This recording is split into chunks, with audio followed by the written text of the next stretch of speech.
Halo Sobat Bola Mania, kembali lagi di BRC Official. Ada kabar menarik nih mengenai jalan PSM Makassar menjadi juara Liga 1, butuh 7 poin lagi.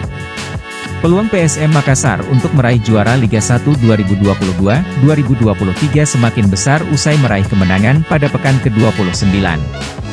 Sebagai informasi, PSM Makassar dihadapkan dengan Persikabo 1973 pada laga pekan ke-29 Liga 1 2022-2023. Pertandingan tersebut terlaksana di Stadion Pakansari, Cibinong, Bogor, Kamis, 9 Maret 2023. Pada kesempatan ini, PSM Makassar berhasil meraih poin penuh.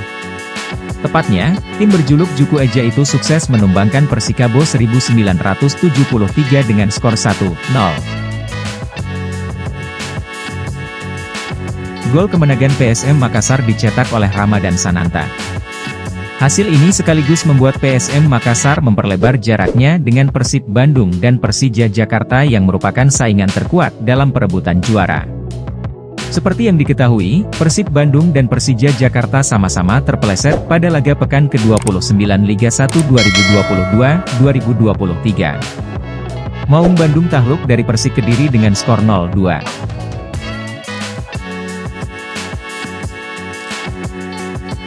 Sedangkan Macan Kemayoran tumbang di kandang Borneo FC dengan skor 1-3. PSM Makassar sementara menempati posisi puncak dengan raihan 65 poin. Kemudian Persib Bandung menyusul di peringkat kedua dengan 52 poin. Terakhir, Persija Jakarta tertahan di peringkat ketiga dengan 51 poin. Jarak PSM Makassar dari Persib Bandung dan Persija memang cukup jauh.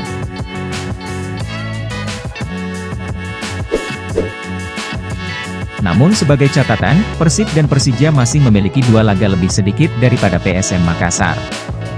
Hanya saja, dalam salah satu laga tunda tersebut Persib Bandung dan Persija Jakarta masih harus saling bertemu.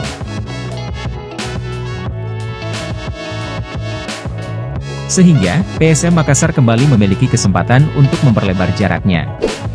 PSM Makassar sendiri sekarang masih menyisakan 5 laga.